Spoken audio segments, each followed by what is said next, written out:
God seizes your throat and demands you to speak. What do you say? I would not say a thing, I would sing, humming my song of despair to a creator who has lost his wings, a God who has seen the suffering of humanity and has turned his back, while you should have been searching fissures instead of culling the cracks, who has been there with the myths, the rise and fall of evil, who never said leave for wit. God seizes your throat and demands you to speak.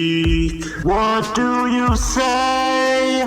This is exactly how I felt when my aunt died, surrounded by the razors known as her kin. I cried for a God who wasn't there, sheltering my own life because nobody cared. I spoke to the sun but received only rain. I spoke to the sky but received only pain. I spoke to the trees yet received only slivers. I spoke to the mountains but received only shivers. God seizes your throat and demands you to speak. What do you say? A fiery light turned its back to me and then opened my eyes. He talked about my aunt and how everyone eventually dies.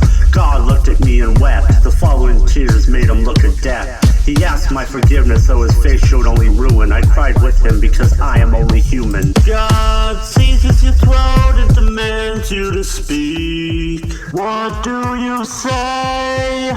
God looked at me and apologized, and yet his cheeks held no more tears. I cried in his presence while hiding all my fears.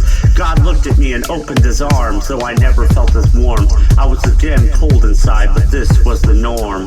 I entered his arms, took shelter in his apologies. I looked for his face for answers, but received only eulogies. If God came out of the soliloquy sky and demanded you say one word, and one word alone, what would you say?